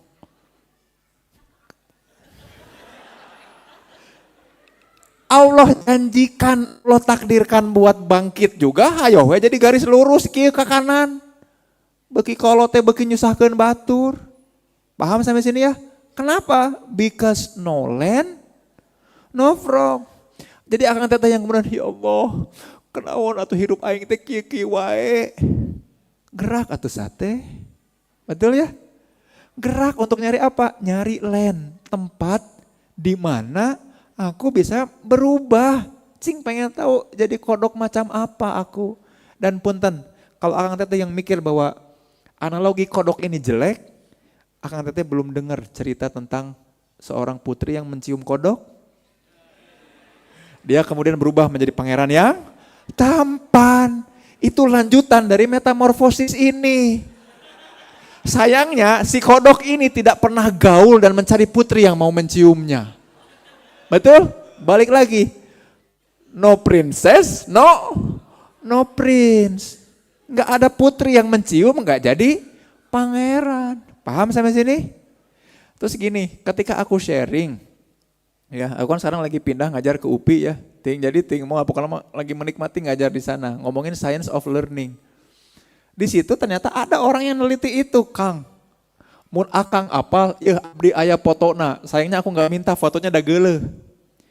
Di Pangandaran Akang Teteh, ada orang yang sengaja memang dan dilihatin fotonya. Jadi si kecebong iya ya, nu iya. Sagerde lele sakieu tah. Cebong eta teh sugan teh lele. Wah kuku cuplakan we kitu, enggak pernah nemu len, jadi enggak kodok. Enggak. Jadi kalau akang-akang yang GR, akulah si Prince Charming, bangkong awalnya Kang. Cuman belum nemu putri yang mau dengan suka hati mencium gitu ya. Duhai imamku, pangeranku, kan gitu. Walaupun akang teh main goreng patut secara fisik ya, tapi ada orang yang ridho dengan akang dan mendoakan akang di hadapan Allah. Luar biasa. Dan yang penting mah Allah tuh, ya gak sih?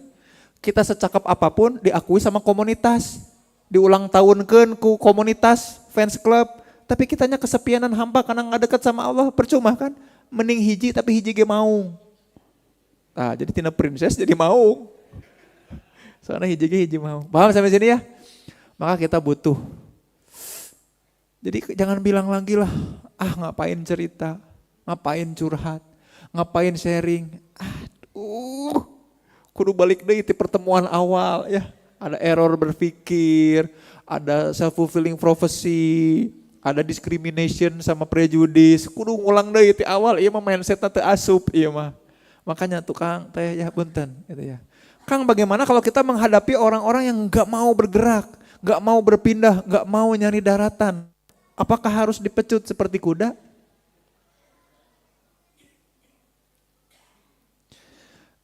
Rumusnya simple ya, sederhana ya. Akang teteh tahu nggak filosofi kuda kayak gimana? Akang teteh pernah nggak mencut kuda gitu? Pernah nggak nyobain mencut kuda supaya kudanya lari kencang? Jadi makanya kalau belajar comparative and developmental psychology, kita belajar bahwa perilaku hewan mengajari bagaimana cara kita memperlakukan juga manusia. Kuda itu dipecut memang supaya lebih kencang dan lebih perform. Tapi ada prasyarat, jika dan hanya jika kenyang. Alias jika dan hanya jika kebutuhan terpenuhi. Punten sok weh, pecut kuda nu keur lapar sok. Langsung malik atuh, siang mecut aing. Gitu. Makanya kan ada lagunya, pada hari Minggu ku turut ayah ke Garut.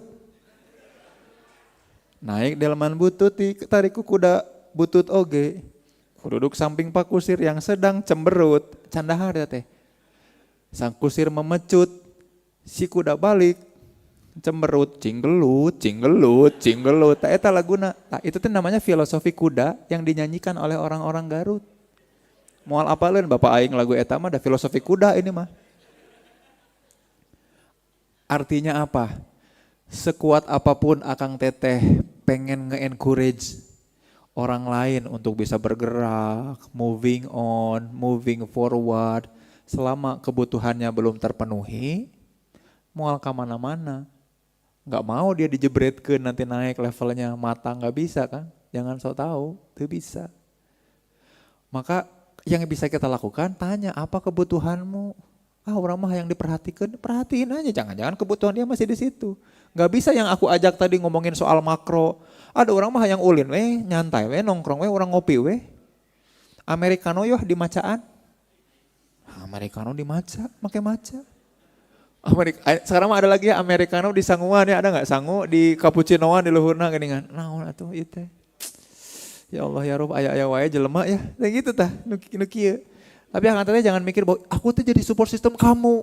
Tapi kok kamunya nggak tumbuh-tumbuh, nggak gitu. Kebutuhannya barangkali belum kita penuhi.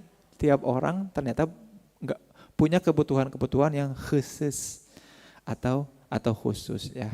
Dan sebelum kita simulasi dan tanya jawab, aku pengen ada tanya jawabnya, ada panjang ya. Pengen ditanya aku teh. Pengen ditanya. Cuman gini Kang Teteh, bagaimana cara kita, ini terakhir, slide terakhir, bagaimana mengevaluasi perubahan? Atau tandanya apa Kang? Cing ciriningna naon bahwa aku teh bertumbuh dan earning. Kalau aku tiap kali mengalami keburukan, ketidaksesuaian, stres, lalu kemudian alasan yang aku kemukakan adalah di luar diriku, maka aku teh lagi gak pantas buat bertumbuh. Paham ya? Buru-buru istighfar. Lagi nyetir, weng, kemana tuh jelema meni? Kan kita nyalahin dia. Astagfirullahaladzim, makasih Zain, sudah sabar. Sudah tetap menjaga ketenangan dan kecepatan yang aman bagi orang-orang di sekitar.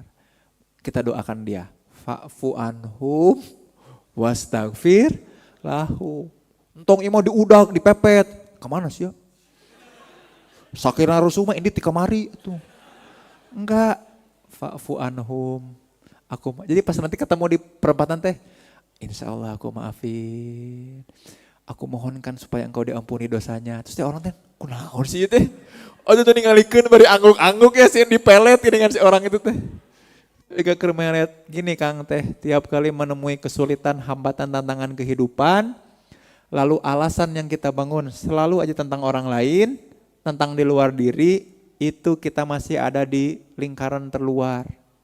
Susah berarti bertumbuh, moal acan waka earning, digejretkeun ke tahapan berikutnya sama Allah. Paham ya sampai sini ya? Ada si eta mah ada kolotna gitu, ada dia mah punya privilege itu, dan dia mah di awalnya juga udah punya modal, dan dia mah situasi yang disalahin teh. Udah we doakan dia, ya gak sih? Udah we biarin gitu. Nah level kedua adalah apa? Ya ini justru yang aku lagi kampanyekan. Kita mulai self talk. Aku belajar bahwa, nah itu teh masih level kedua kan teh. Jadi tiap kali ada keruwetan kehidupan, kesulitan, tantangan dan hambatan, lalu kita nanya sama diri kita, oh aku dari peristiwa ini belajar bahwa, nah itu teh masih self talk yang benar. Pahamnya sampai sini ya? Itu teh baru ke level self talk yang benar, baru menyadari bahwa aku bagian dari skenario Allah yang besar dan aku ada di kesadaran itu, baru situ.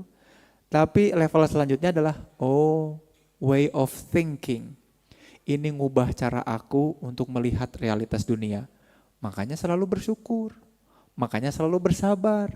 Di antara sabar dan syukur itu berpilin menjadi sebuah apa yang namanya keimanan. Itu teh, Kang. Dan Akang Teteh berprogres setelah dapat itu, cara pandang yang baru tentang sesuatu. Kalau malah, aku belum melihat ini dari sisi yang lain. Kan gitu ya, jangan-jangan ada sisi lain yang kita nggak tahu. Nah itulah ciri bahwa kita kemudian bertumbuh dan berprogres. Paham sampai sini, kebayangnya jelas ya? Ada waktu lah ya buat, tadinya pengen simulasi tapi aku mau pengen tanya jawab ya, nggak apa-apa ya. Simulasi nama engke deui. Kalau pengen simulasi, Akang Teteh simulasinya gini. Nanti sambil ngopi ya, sambil nanti kan bakal ada whiteboard atau papan di depannya Kang Riki. Jadi ayeuna ada whiteboard di depan, nanti di situ Akang Teteh mulai menuliskan sesuatu di situ yang barangkali sedang memenuhi ruang pikiran Akang Teteh. Dan sambil cek juga, Akang Teteh kira-kira ada di mana tuh ketika menuliskan itu. Apakah masih tapi yang reaction time ya, reaction time itu yang pertama kali terlintas. Apakah masih di mengutuki situasi? Da itu pemerintahan teh, pemerintah bukan karena aku.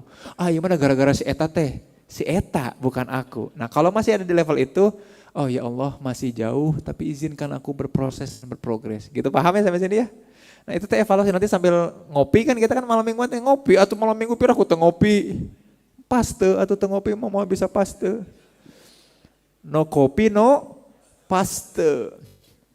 Nah tapi mudah-mudahan ngubah cara berpikir kita tentang sesuatu ya.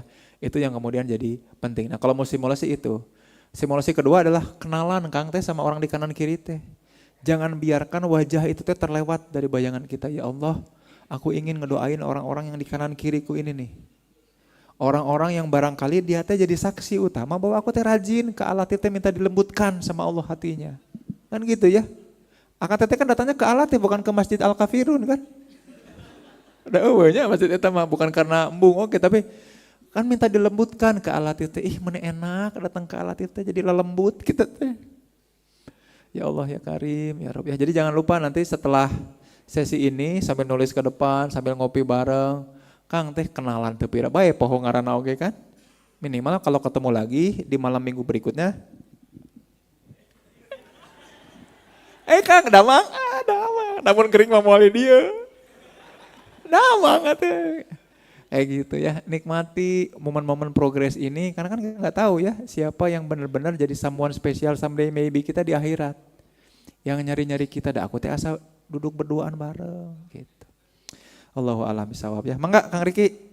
Oke, dan Akang Teteh silahkan. Sesi tanya jawab ya, Masya Allah luar biasa ini sudah disampaikan begitu cukup banyak. Nah silakan teman-teman yang mau bertanya kita kasih kesempatan buat Tuh dua, nih Akang udah dua itu satu, dua juga tuh. Udah. Dua. Tiga, ini mau semuanya Kang Zin? Boleh kalau cukup waktunya enggak. Kita coba tiga dulu Gi. Tiga dulu aja. Boleh. Akang satu ya, Teteh yang di belakang satu lagi boleh? Itu, Hah? mau yang mana? Itu Kang. Ini boleh.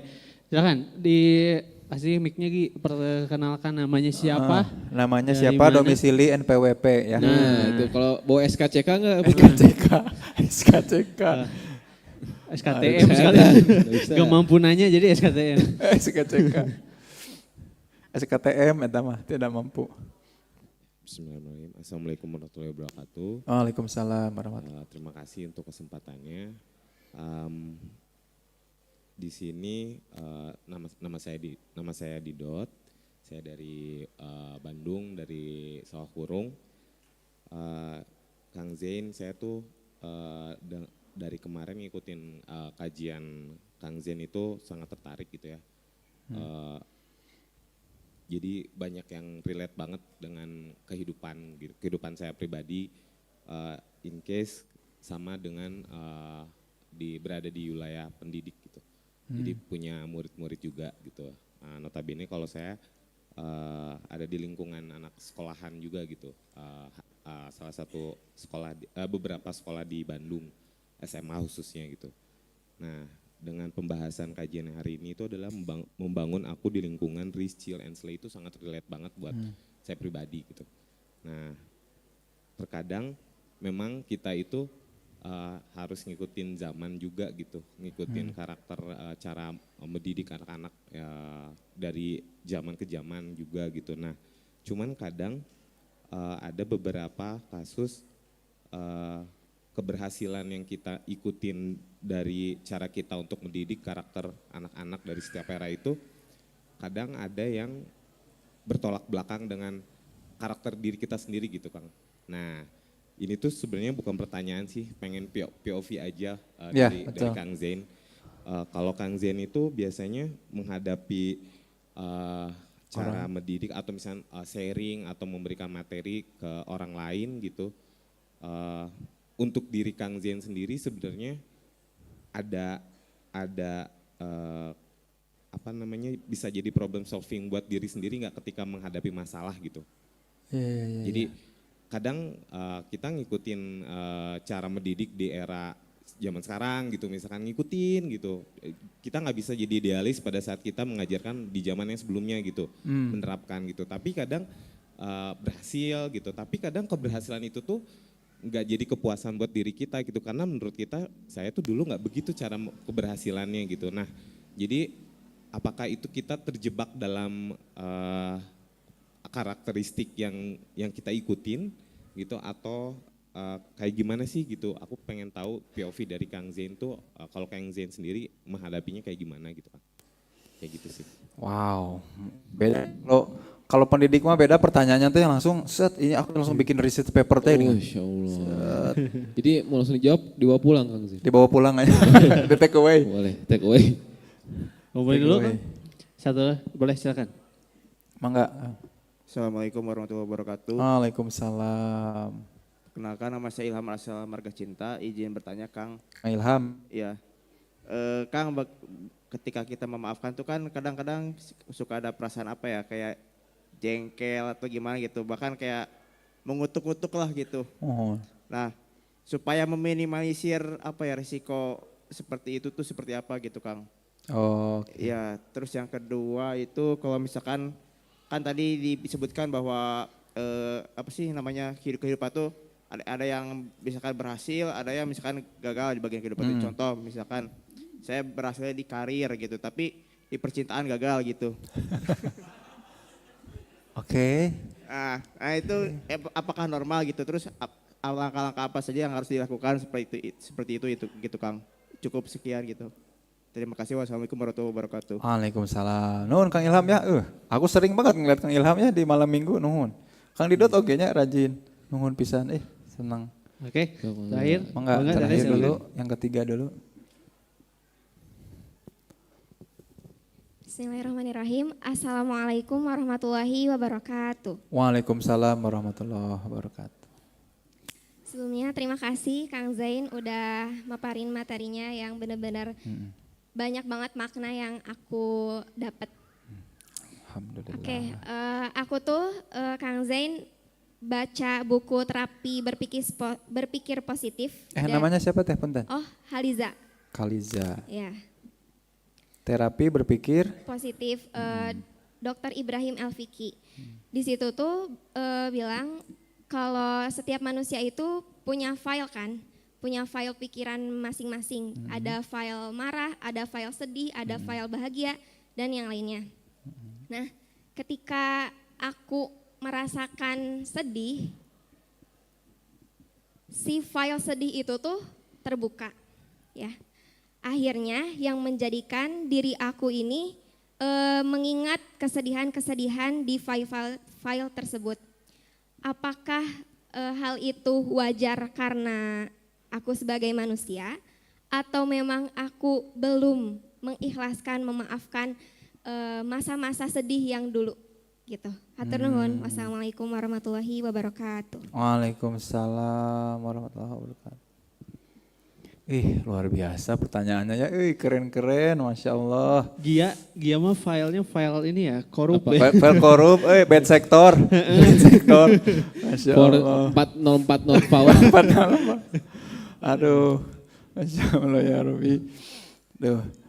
Kang Didot luar biasa ya. Ini kemarin tuh pas aku sharing soal SOL, Science of Learning, sambil ada teman kolega dosen yang memaparkan penelitiannya. Aku cerita dulu agak panjang ya, supaya Akang Tete juga supaya dapat konteksnya. Cerita agak panjang kayak gini. Jadi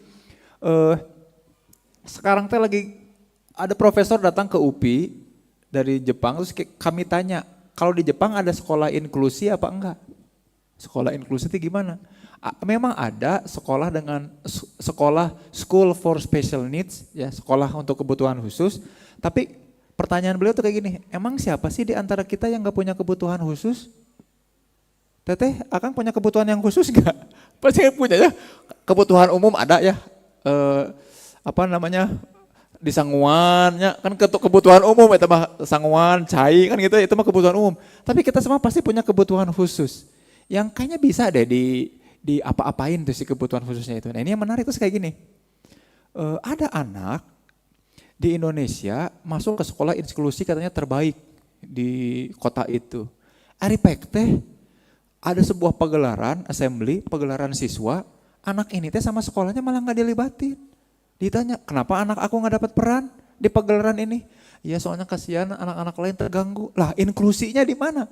Kan inklusi teh semua terlibat, betul ya? Kesel si bapaknya teh, orang tuanya teh, ke sekolahnya teh.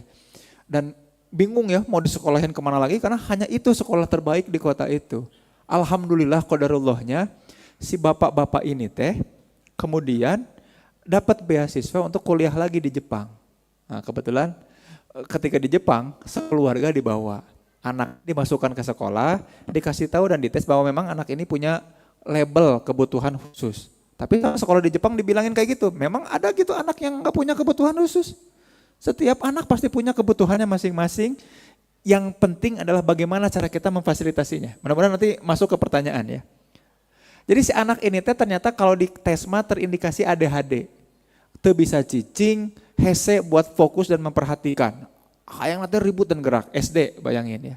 Sama sekolahnya teh apa coba? Simpel, sederhana. Sama sekolahnya disediakan satu guru untuk ngajak dia berolahraga dulu. Udah capek mah cicing merhatikan pinter. 2-3 tahun kemudian dia jadi siswa terbaik di sekolah Jepang. Dan dia secara atletik bagus dan juara di olahraga. Coba bayangkan. Jadi setiap kita teh punya asal butuh land. Paham sampai sini ya? Di Indonesia landna. Jangan-jangan lingkungan sekitarnya, mana emang ngariweuhkeun jelema teh. Enggak, bukan difasilitasi heula, kebayang enggak? Kamu mah bukan bagian dari kita. Hus, cung, kali itu. Kebayang sampai sini ya, clear ya? Karena gini, kita belajar dengan cara kita belajar, maka mengajar dengan cara kita belajar juga. Curang enggak? Curang atuh. Bener enggak? Makanya aku sekarang mah sering memperhatikan anak aku, istri aku, yang paling sering mah istri aku ya, aku perhatiin dari awal.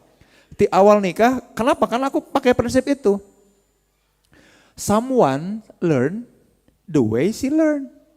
Bukan the way the teacher teach. Paham gak? Aku ulangi kalimatnya ya. Kita itu learn the way we learn. Not the way teacher teach. Kebayang ya? Kalau kita belajar dengan cara dan gaya guru ngajar, ya bukan kita yang belajar atuh. Itu mah guru lagi manggung. Bener gak sih? Paham ya sampai sini ya? Ini kenapa kalimat yang paling sering aku ulang ketika sharing adalah paham gak? Aku pengen Akang Teteh meresap dengan apa yang lagi aku bayangkan juga. Karena aku gak mau ceramah ini sekadar ceramah, tapi ngubah way of thinkingnya Kang Teteh. Kebayang ya? Maka jangan mikir dengan the way teacher teach. Tapi we learn how the student want to learn. Gimana caranya si siswa itu mau belajar. Atau dibalik ke kita, kita resep diajaran dengan cara kumaha. Kan gitu ya. Tapi kita langsung evaluasi, sukses tuh kayak gituan teh, gening sukses kan gitu ya. Nah makanya indikator suksesnya tadi yang lingkaran tadi yang 3. Hari kita berubah nggak cara berpikirnya atau malah ogo. Mudah-mudahan paham sampai sini. Jadi kalau tadi pertanyaannya kemudian, Kang gimana tuh ya? Sudut pandang aku mah sudut pandangnya kayak gitu. Maka tiap kali anak begitu begini, aku nggak bilang ke anakku kayak gini. Ini si Kini kan lagi ikut, Bang dulu mah ya, Papa mah ya, kayak begini. Aku mah nggak gitu, dah itu mah aku dulu. Kecuali ditanya, nah tetehnya mah suka nanya, Pah kalau Papa dulu gimana sih kalau ngapalin ini, ngapalin apa? Jadi anak aku lagi ngapalin ibu kota apa-apa, Papa mah ngapalin itu teh sambil mikir bahwa Papa teh jalan-jalan. Makanya Papa mah tahu, karena istri aku mah kalau ditanya, Mom ibu kota negara Ekuador apa? Ibu kota cicing, udah bukan IPS, no. Lain soal IPS, IPA, nah ya itu makan pengetahuan umum kan gitu ya. Hari ibu kota Brunei apa? Brunei kan ibu kota. Kayak gitu Kang. Jadi we learn the way. We learn the way we learn. Kita belajar bagaimana cara kita belajar, bukan nungguin bagaimana teacher teach gitu. Nah sudut pandang aku ke arah situ, termasuk memperlakukan kita dan juga memperlakukan orang lain. Ingat nggak cerita aku yang kisah tentang si Sandi, aku dan Nandang? Yang Sandi baru putus dari Ica, tiap kali nongkrong ngomongin Ica aja terus. Si Ica kernaonnya aing nanya, nah hanya si Ica putus ti urangnya, gunaonnya si Nandang teh kesel. Lalu ngomong ke si Sandi, San, kamu nggak bisa ngelupain Ica, aku aja bisa. Ya mana saha kan gitu ya. Ya kamu mah bukan siapa-siapanya Ica, ya gampang ngelupain Ica ya si Sandi. Maka punya sesuatu sama Ica. Nah itu namanya actor observer effect. Kita menilai orang lain dari cara kita mikir. Ya elah gitu doang gak bisa. Cuma gitu doang. Cuman ngangkat galon aja gak bisa. Galon nanti segede si teteh-teteh anu eta teh geningan. Enggak jadi ah. Astagfirullah. Gitu Kang Didot ya. Mudah-mudahan menjawab. Jadi Kang teh aslina punten pisan. Cara kita memandang progres orang lain itu jangan pakai cara standar kita. Ih kamu mau kasihannya belum nikah padahal aku pintar. Ngerasa gagal sih Kang Ilham tinggal karir bagus Kang Ilham teh tinggal lihat teh Kang Ilham teh. Karir bagus nah percintaan gagal. Nah punten buat bahasa kalau kita pakai gambar yang tadi tidak ada gagal. Yang ada adalah orang yang menikmati garis lurus di waktu. Gitu Kang Ilham. Paham sampai sini ya? Kang Ilham teh menikmati garis lurus di percintaan. Ai karir mah dijebretkeun ka luhur kan? Di percintaan masih kieu. Kuluna milu ka dieu teh kitu. Gitu mestinya teh. Ari mah ieu menceleng sorangan. Jadi enggak ada yang gagal, belum menemukan titik jebret karena barangkali belum earning. Belum earning di situnya Kang. Jadi ya bagaimana meminimalisir resiko jengkel. Aduh jengkel mah sekalinya ada jengkel disemur enak. Oh jengkol. Bapak-bapak pisannya. Ini nyambung sama Teh Kaliza tadi. Proses memaafkan itu, jadi gini ya bukan cuma memaafkan Kang Teh. Memang recalling atau retrieving memory, mangga silakan buka literatur apapun soal cognition atau kognitifnya manusia. Kalau kita berusaha mengingat sesuatu, itu kalau di laptop mah di double klik. Foldernya di double klik, banyak file tuh. Bukan diklik satu yang mau kita pilih dibuka. Itu mah kita di laptop, di komputer. Di otak kita mah Ctrl A, Enter. Jadi gimana? Kabuka, KB. Jadi sekalinya mau memaafkan, kebuka semua luka-lukanya. Alih-alih memilih memaafkan, kita mengutuki. Apakah wajar? Wajar. Karena kita butuh Kang Teh mengutuki di setiap folder. Di setiap file, bukan folder. Di setiap file yang kita tuh di situ dilukai. Jelas nggak sampai sini? Kesel.